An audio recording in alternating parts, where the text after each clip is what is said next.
नमस्कार दोस्तों, मेरा नाम भारत भूषण है और आप देख रहे हो जेसीबी कंप्यूटर। दोस्तों, आज मैं आपको बताऊंगा, अगर आपका प्रिंटर है, एप्सन का कोई भी प्रिंटर है, उसमें आपको प्रॉब्लम आ रही है किसी भी तरह की, वो आज मैं आपको बताऊंगा कैसे ठीक करनी है। दोस्तों, सबसे पहले तो हमारे जो बोर्ड में आती है, हमारा जो प्रिंटर है ब्लैंक पेज दे रहा है, उसके लिए मैं इसके बारे में बहुत सारी वीडियो बना चुका हूँ।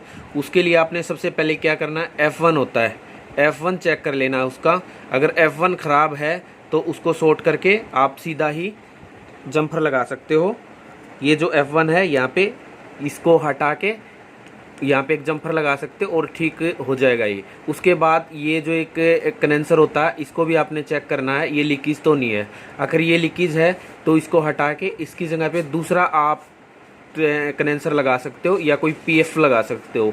ये आपने, अगर इस तरह का कंडेंसर कहीं नहीं मिलता हो, आप इलेक्ट्रॉनिक शॉप पे जाओ और C103 PF के नाम से आएगा, वो यहाँ पे लगा दो। या कोई भी कंडेंसर है, छोटा कंडेंसर आप यहाँ पे लगा सकते हो इसकी जगह पे, अगर ये लीकेज है तो।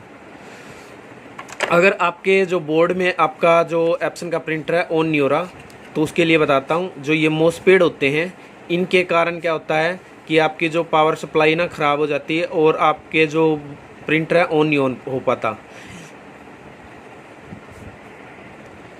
आपने मोसपेड चेक कर लेने हैं, और मोसपेड चेक करने से पहले आपने ये जो बीच में रेजिस्टेंस लगा होता है, ये भी चेक कर लेना है, ये ख़राब तो नहीं हो गया। उसके बाद क्या होता है, जो ये आईसी होती है, ये आईसी भी आपने चेक कर लेनी है। अगर ये लीकेज हो जाए, ख़राब हो जाए, तो आपकी जो पावर प्रॉब्लम है वो बनी रहेगी दोस्तों। उसके बाद जो ये छोटे छोटे मोसपेड आपको दिखाई दे रहे हैं, ये भी चेक कर लेने, सॉरी डायोड हैं जो, ये चेक कर लेने हैं। ये अगर ख़राब हो जाए तो भी आपका जो ट्रांजिस्टर बार बार ख़राब हो जाएंगे। उसके बाद दोस्तों क्या होता है, जो ये आईसी होती है, एक तो ये आईसी होती है और एक ये आईसी होती है। इस आईसी का क्या काम होता है, ये हमारे कैरिज को कंट्रोल करती है, और ये जो पेपर फीडिंग की जितनी भी मोटर हैं उनको कंट्रोल करती है। अगर हमारे पेपर जो प्रॉब्लम आ रही है, पेपर उठाने में दिक्कत आ रही है, मोटर नहीं चल रही है, तो आपने ये आईसी चेंज कर देनी है। एक और प्रॉब्लम बता देता हूँ दोस्तों, आपको कभी भी किसी भी यूट्यूबर ने नहीं बताई होगी। अगर आपका प्रिंटर ऑन करते हैं, आपने हार्डवेयर सारा चेक कर लिया है, और उसके बाद क्या होगा, एक ट्यू की आवाज़ आती है और आपका प्रिंटर रेड लाइट ब्लिंकिंग करने लगता है। उसके लिए क्या होता है, जो ये कंडेंसर होता है, ये लीकेज हो जाता है। ये आपने चेंज कर देना दोस्तों। अगर ये कंडेंसर आपको नहीं मिले कहीं पे भी, तो ये भी आप इलेक्ट्रॉनिक शॉप से ले सकते हो।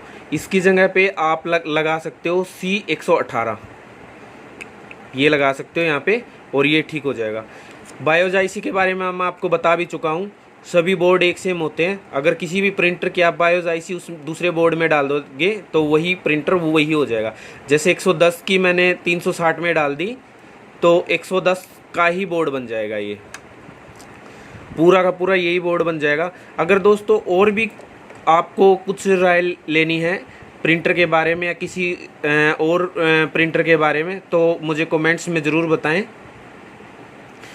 दोस्तों। ऐसी वीडियो पाने के लिए इस चैनल को सब्सक्राइब करें।